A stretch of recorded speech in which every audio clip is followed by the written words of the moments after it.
liked the job and did not stay there for very long. Next, Larry found a job in a busy restaurant. The restaurant was in the center of the city. He stayed in that job for 6 months. Then he left. He did not like working in the city. Larry found other jobs. He worked in a school kitchen for a while, then in a hospital kitchen. But he did not stay in any of these jobs for very long. Sometimes Larry left because he did not like the boss. Sometimes he left because he did not like the work. It was now the month of May, and Larry had not had a job for 4 months. He was looking for a job, but he had not found one. At weekends, Larry did not look for work. Every weekend, he went to the mountains. Larry loved climbing mountains. The mountains were not very far from where he lived. In the mountains, he felt free and life was exciting. No one told him what to do. Every day was different. Larry wanted to live in the mountains, but there were no jobs there. Every weekend, Larry had to go back home. Larry Bakewell was 26. He had short, dark hair and a beard. He liked to wear jeans and sweaters. Larry lived in a small flat with Jack, one of his college friends. The flat was in a large house in the suburbs of the city. Larry and Jack had their own rooms. The walls of Larry's room were covered with pictures of mountains and mountaineers. There was climbing equipment on the floor. Bakewell is a good name for a cook, Jack often said, and laughed. I've got a good name for a cook, Larry replied, but I can't find a job that I like. There must be some exciting job somewhere, Jack said. Working in a kitchen isn't exciting, replied Larry. It was Monday morning and Larry had to look for a job. He bought a newspaper from the small shop at the corner of the street. It was raining and the streets were wet. People were walking to work in the rain. I must find a job soon, he thought sadly. As he walked home, Larry quickly looked through the pages of the newspaper. There were a lot of advertisements for jobs, but Larry did not like any of them. He stopped thinking about the jobs. He began to think about climbing in the mountains. Suddenly he stopped. He began to read the newspaper more carefully. There was an advertisement on the back page of the newspaper. It was an advertisement for a job. A very unusual job. Are you 25? 30 years old? Are you strong and healthy? Have you climbed mountains? I am taking an expedition to the mountains of northern Afghanistan and we need someone to cook for us. It is a scientific expedition to search for the Toruk, a strange creature that lives in the mountains of Afghanistan. No expedition has seen the Toruk. We will find it. Apply as soon as possible to Professor Max Lugner, Museum of Natural Science, London. Larry opened the door of the flat. Jack, he shouted. Look at this advertisement. What is it? Jack asked. Have you found a job? Look at this, Larry said again, very excited. They both read the advertisement together. You are an experienced cook, said Jack, and you have climbed mountains. And I'm 26 and strong and healthy, said Larry.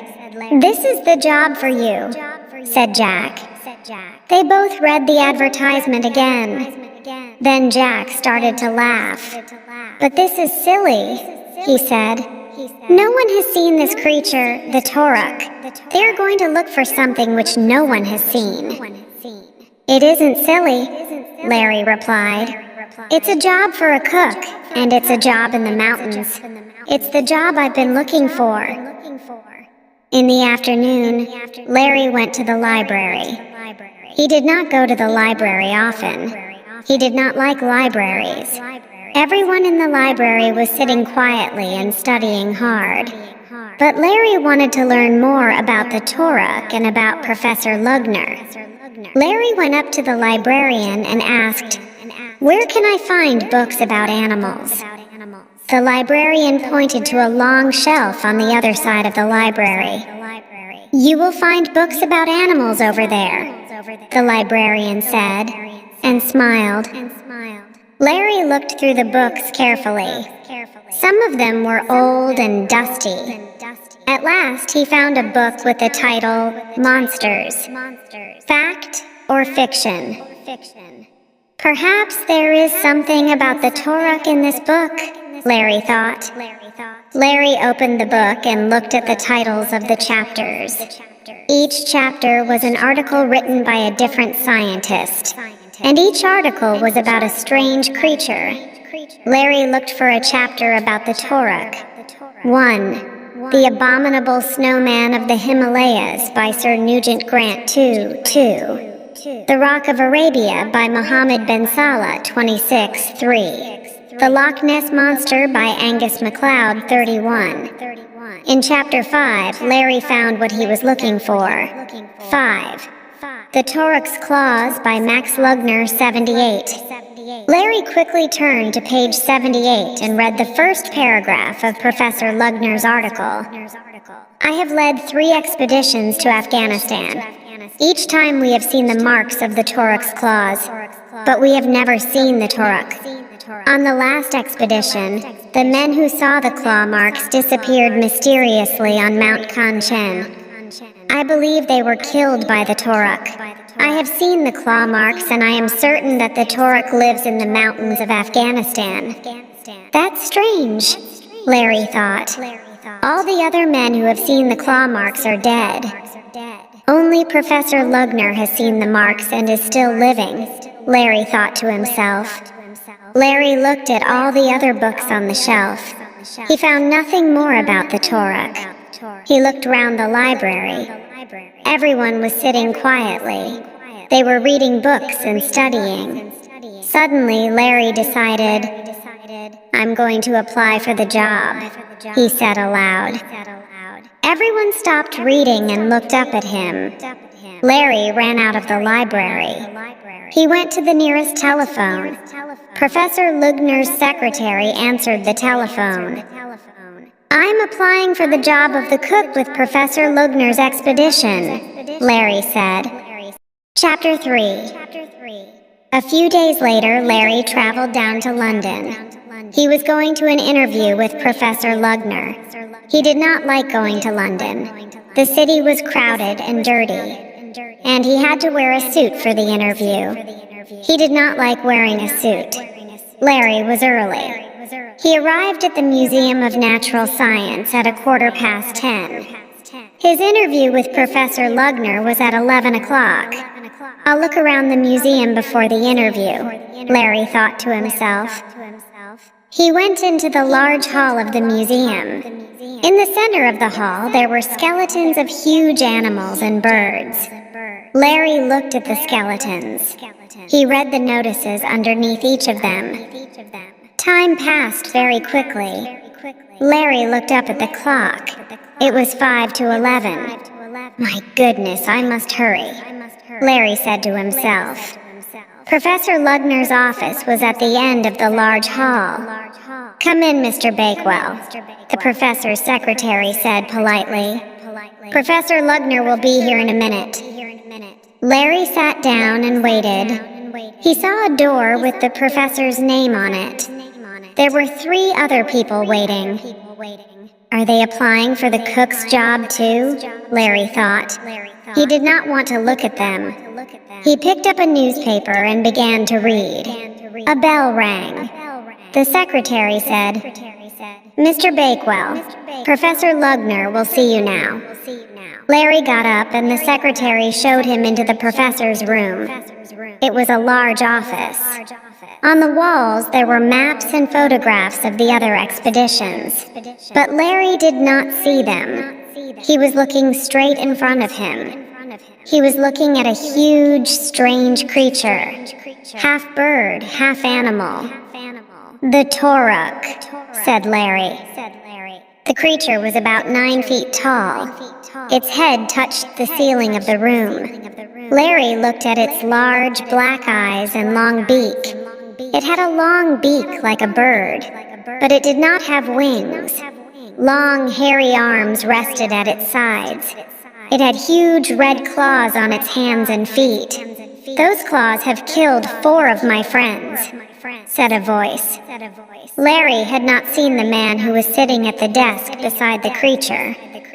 "I am Professor Max Lugner," the man said.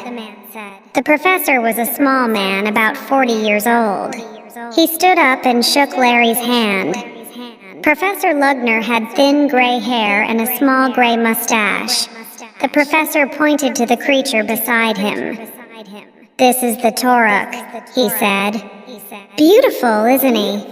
Larry looked at the Toruk again. He saw that it was made of painted wood. "How do you know that the Toruk looks like this?" Larry asked the professor.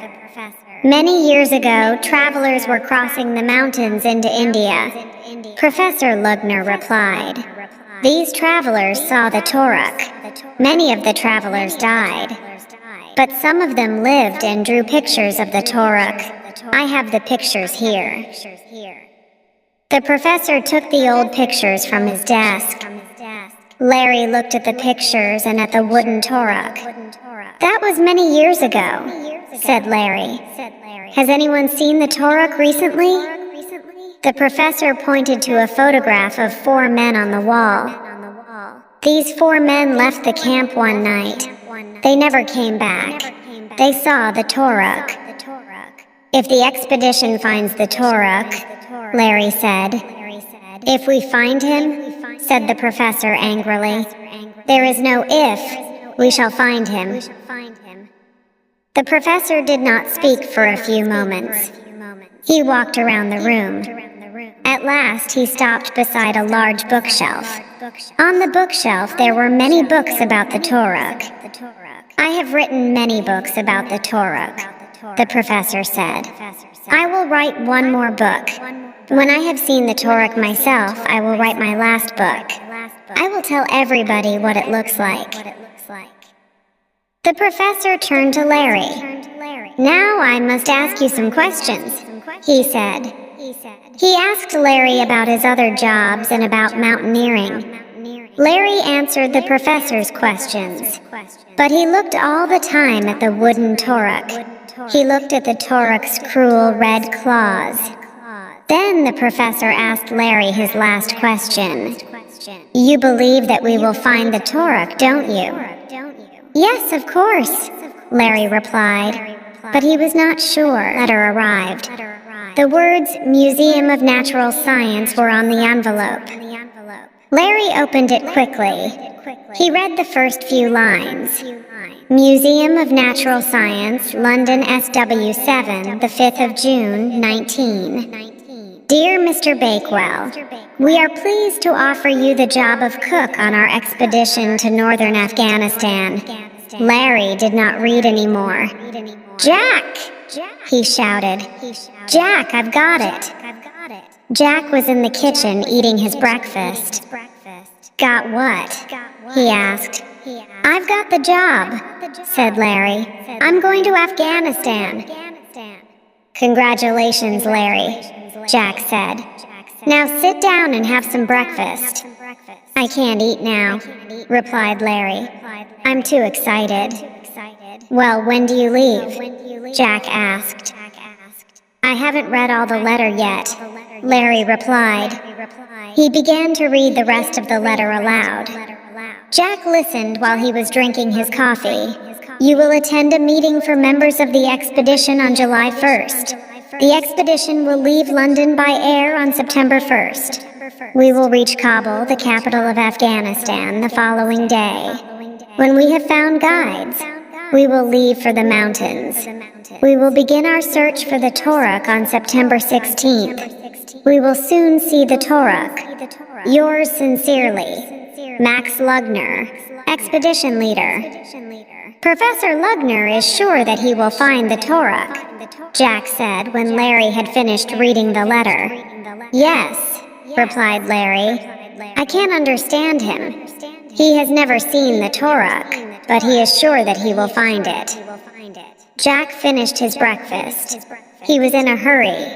He had to run to the station. His train left in 5 minutes. I have 3 weeks before the meeting on the 1st of July, Larry said to himself. I will find out more about Professor Lugner and the Toruk. Larry had 3 questions and wanted to find the answers to these questions. He wrote the questions in a notebook. I'll have to go to the library, he thought. He put on his jacket and walked to the bus stop. Larry went to the library every day for the next 3 weeks. He looked at old newspapers. He read books about Afghanistan. In the evenings, he wrote letters. He wrote to the people who had been with the professor on the other expeditions. He found some of the answers to his questions, but he also found other questions that had to be answered. Perhaps I will find the answers to the other questions when I am in Afghanistan, he thought to himself. Here is what Larry wrote in his notebook. Questions 1. 4 men disappeared on other expeditions. Did the Toruk kill them? Why did no one find their bodies? 2. Has anyone been on more than one expedition with the professor? 3. The professor says, the Toruk has killed many travelers. Were their bodies found? Did the Toruk kill them? Answers 1. The professor said the Toruk killed them. Other members of the expedition said, we did not look for the bodies. The weather was too bad.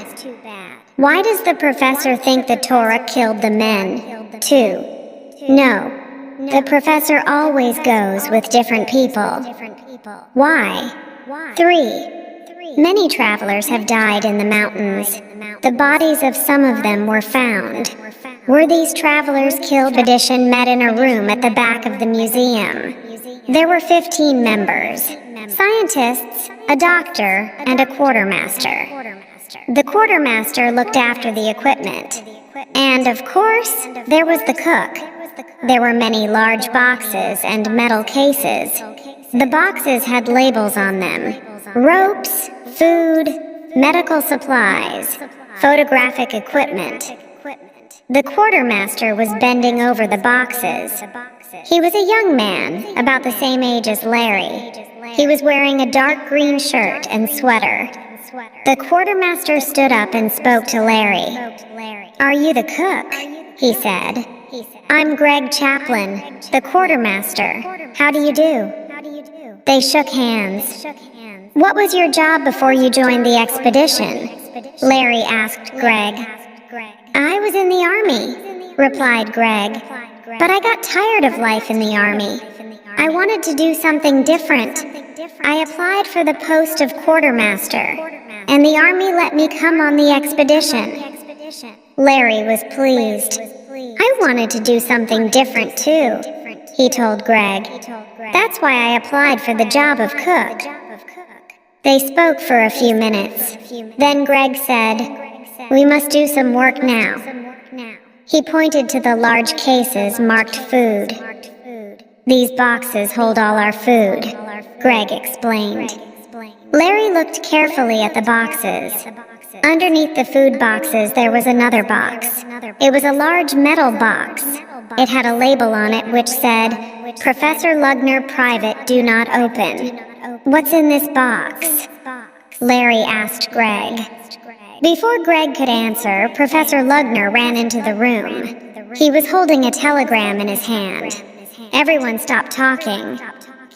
Gentlemen, the professor said, I have received a telegram from Kabul. Wonderful news. Some travelers have seen the Toruk's claw marks. The marks were in the snow near the Mantra Pass. That is 4 days' journey north of Kabul. They all talked excitedly. The professor pointed to a large map on the wall. We will follow this track through the Afghanistan mountains, said the professor, pointing to the map. We will start here. This is a village called Khalid. The road ends there. In Khalid, we will find guides who will show us the way, and we will find porters who will carry our boxes and equipment. Everyone in the room was looking carefully at the map. From Khalid, we will climb up to the Mantra Pass, Professor Lugner went on. The expedition will stop at Mount Kanchan when we have seen the Toruk. Larry looked up at the professor. Larry remembered. The 4 members of the other expedition had been killed on Mount Kanchan. One of the scientists said, "I have a question, sir. What is the weather like there?" The professor looked unhappy. "The weather is bad," he said quietly. "The weather in September is usually good for expeditions. The bad weather begins in the middle of October.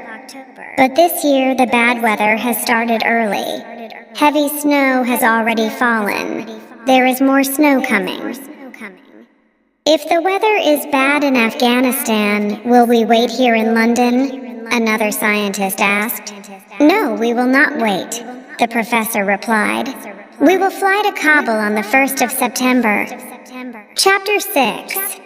When the expedition arrived at Kabul airport, the sun was shining brightly. But it was not hot. A cold wind was blowing from the mountains in the north. The mountains looked very near. They were cold and unfriendly.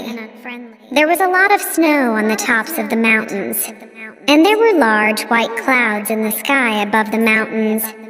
More snow was coming. From Kabul, the expedition traveled in 2 lorries to the small village of Khalid. Larry and Greg went in one lorry with the boxes and the equipment. The professor and the scientists went in the second lorry. The toad was bad and the journey was very uncomfortable. The lorries arrived in the village square at Khalid. A large crowd of people came to look at the lorries. It was a crowd of men and boys. The women stayed inside their houses. They watched from the windows and the doorways. Larry and Greg jumped out of the back of the first lorry. Immediately, a crowd of small boys ran up to them. They wanted to see the equipment. Some of the boys got into the back of the lorry. They tried to open the boxes. "Get down! Get out of the lorry!" Greg shouted. Older men from the crowd pulled the boys out of the back of the lorry. The professor jumped out of the other lorry and ran up to Greg. "No one must touch my box," the professor shouted angrily. "It's here," Greg replied. "No one has touched it." Professor Lugner looked pleased. "You and the cook go and find porters and guides," the professor said to Greg. "Bring them to me this evening." "Let's go," Greg said to Larry. Larry and Greg walked along the narrow street. On both sides of the street there were small houses with flat roofs. Thin dogs ran between the houses. Children were playing in the street. They shouted at Larry and Greg. Then they ran away. Larry and Greg reached the marketplace. Men were standing around talking. People were selling vegetables and fruit. Greg went up to some men. "We want porters and guides for our expedition," Greg said. He pointed to the mountains. The men understood him. They talked to one another. Larry heard the word Toruk, Toruk. One of the men turned to Larry and Greg. He held up his hand like a claw. He said, "Toruk." Then he shook his head. The other men shook their heads too. They all walked away. Larry and Greg went to some more men. The men talked about the Toruk. They then shook their heads and walked away. "They are frightened," Larry said to Greg at last. "They know that the Toruk killed the men on the other expedition," Greg replied. Larry and Greg met some young men from another village. These men were looking for work. They also found a mountain guide. He was an old man called Abdul. Abdul knew the mountains well. He had been a guide on another expedition with Professor Lugner. Abdul knew a little English. "Will you be our guide on this expedition?" Greg asked Abdul. He thought that Abdul would say no. Abdul's face was very brown and his eyes were bright. "I have been waiting for you," Abdul said. "I want to see the Toruk." Greg looked at Larry. They were both surprised. Abdul was different from the other villagers. Greg did not ask Abdul any more questions. Greg and Larry took Abdul and the young men back to Professor Lugner. He was staying with the other members of the expedition in a house in the village. The professor was pleased to see the young porters. But when he saw Abdul, the professor became angry. "Why have you brought this man?" he asked Greg. "He says he's a guide," Greg answered. "He has already been on one of your expeditions." "He cannot come with us this time," the professor shouted. "But we must have a guide, sir," Greg replied. "He is the only guide who will come with us." The professor looked at the old man. He said nothing for a long time. At last the professor spoke. "All right, he can come," he said. "I don't understand," Greg said to Larry. "We found a good guide, but Professor Lugner didn't want him to come on the expedition." "He has been on an expedition before," Larry replied. "I know," said Greg, looking at Larry strangely. "But that is a good thing, isn't it?" Larry took his notebook out of his pocket. He showed Greg his 3 questions. Then he read aloud. Question 2. Has anyone been on more than one expedition with the professor? Answer. No. The professor always goes with different people. Why? Why is that? Greg asked. I don't know, Larry replied. But we have someone on this expedition who... The porters were afraid of the doctor. We are healthy. We do not need a doctor, they said. The scientists walked around Khalid and other villages. They asked the villagers about the Toruk. Have you seen the Toruk? They asked. What did the Toruk look like? The villagers did not want to talk about the Toruk. They were frightened. If we talk about the Toruk will kill our children, the villagers told the scientists. Some of the villagers showed the scientists teeth and hair. These come from the Toruk, they said. If we wear these around our necks, the Toruk will not kill us. The scientists looked carefully at the teeth and the hair. They were the teeth and hair of horses and cows. Abdul wanted to leave soon. He knew the mountains. He understood the weather. The clouds are on the tops of the mountains, Abdul said to Larry. That is bad. The wind is coming from the north. There will be more snow. Abdul spoke to travelers who came from the mountains. The mountain tracks are full of snow, they said.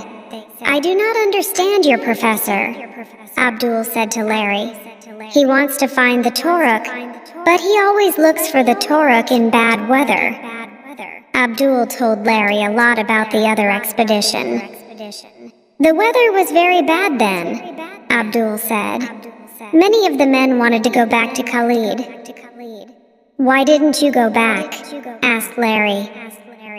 Your professor wanted to see the Toruk, Abdul replied quietly. 4 men died, but your professor was happy. He saw the Toruk's claw marks. Now he is well known. He is famous. Yes, thought Larry. Professor Lugner got his job at the Museum of Natural Science because of that expedition. Larry turned to Abdul. But why do you want to go on this expedition? He asked. Abdul smiled strangely. I want to understand your professor, he replied. That evening, Professor Lugner had a meeting with the members of the expedition. Everything is ready, he told them. We must start tomorrow. We must climb quickly to the Mantra Pass. Travelers have seen the Toruk's claw marks there.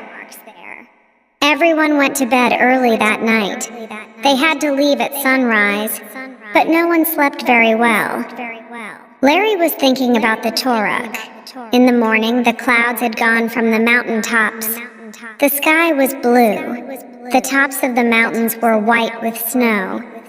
Although it was early, the marketplace in Khalid was full of people. They watched quietly. The porters put the heavy equipment on their backs. They were ready to leave. As the expedition left the village, the people of Khalid stood quietly. They did not make any noise. Only the dogs barked and ran along behind the expedition. Abdul walked up to Greg and Larry. "The people of Khalid are sad," he said. "They can remember. Your professor leads men to their deaths." Greg laughed. He put his hand on Abdul's shoulder. "It will be different this time," he said. Chapter 8.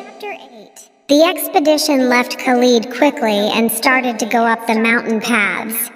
The paths were stony and it was not easy to walk on them, but there was no snow. Sometimes the expedition met travelers on the road. They were coming from the north. Their tired horses were carrying heavy goods. They were going to sell their goods in the markets of Kabul. Professor Lugner talked to the travelers about the Toruk. "Have you seen the Toruk or the Toruk's claw marks?" the professor asked them. The travelers talked quietly to each other before they replied. "We have not seen the Toruk," they said at last. But they told the professor about men who had been killed by the Toruk. Afterwards, Abdul talked to the travelers and asked them about their journey. "The weather has been very bad," Abdul said to Larry. "The Mantra Pass is full of snow. It is very dangerous." "Are you going to tell the professor?" Larry asked. "He won't listen," Abdul replied. "He does not want to know about the weather. He wants to find the Toruk." The expedition climbed higher up the mountain paths. Larry was very happy. He was in the mountains. He had a job which he liked. Every day was different. Larry sometimes thought about his jobs in England. "I shall never like a job in England again," he said to Greg one day. Greg thought for a while. "Why don't you write a diary?" he suggested. "Why don't you write down what happens every day? Then you can read about everything when you get back to England." "That's a good idea," Larry replied. "And later you can write a book about the expedition," Greg continued. They both laughed. After supper, Larry went to his tent. He got out his notebook and wrote the date at the top of the page. Then he wrote down what had happened that day. Tuesday, September 19th. "This morning we reached the snow. The snow is not very deep here, but we have to climb more slowly. The track is steep and dangerous. One of the porters fell this afternoon. He was carrying Professor Lugner's box.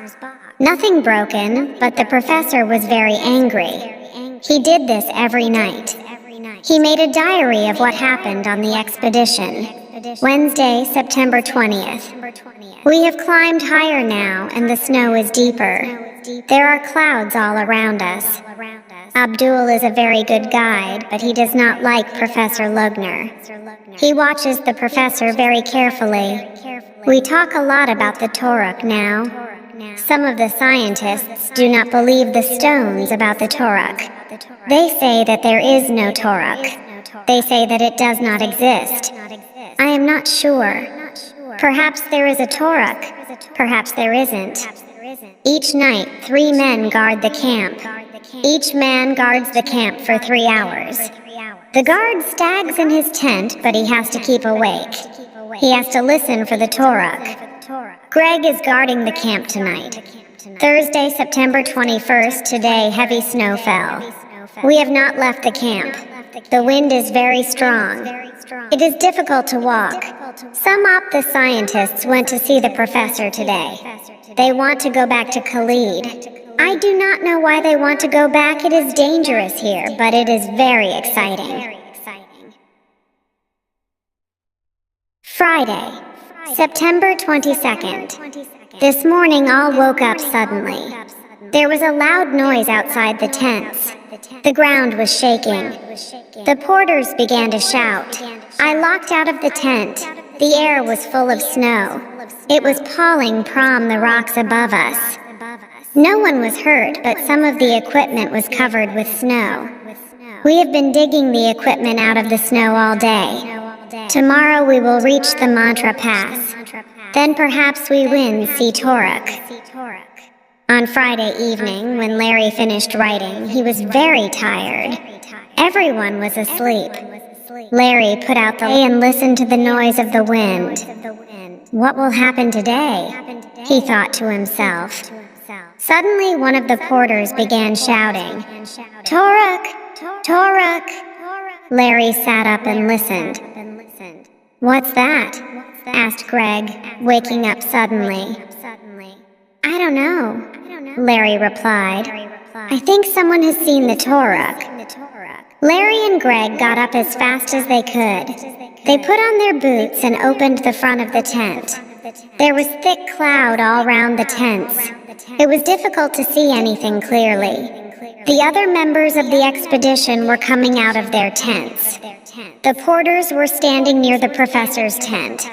They were waving their arms and shouting. Professor Lugner was with them. Larry and Greg ran to the professor. In the snow, not far from the professor's tent, they saw claw marks. "It's the Toruk," shouted Larry. "The Toruk has been near the camp in the night," said Greg. "Look, the marks are clear. There is no new snow on top of them." The professor was bending over one of the claw marks. He was measuring it. He stood up and saw Larry and Greg. "This is the mark of the Toruk," he explained to them. "The Toruk's foot is 36 centimeters wide and 58 centimeters long. The claws are 8 centimeters long." He drew a picture of the claw mark in his notebook. "At last the Toruk has come to us," the professor said. "We will see him soon." "I hope I don't meet him first," Greg said to Larry. "Why didn't the guard see the Toruk?" Larry asked suddenly. "I don't know," replied Greg. "Where is the guard?" Soon everyone was asking the same question. The guard was a young scientist called Guy. He had wanted to turn back when the weather became bad. "Perhaps he has gone back alone," someone said. "He wasn't very happy about the expedition." "That's impossible," said another scientist. "The weather is too bad to travel alone." The members of the expedition looked all round the camp. They called out the young man's name. They did not find him. They came back to the place where the claw marks were. Professor Lugner was still there. He had not moved. He was still making notes. Abdul, the guide, spoke to Larry and Greg. "Your friend is dead," he said. "The Toruk has taken him. You will never see him again." "How do you know?" Larry asked Abdul. "I have seen it happen before," Abdul replied. 4 other men died in the same way.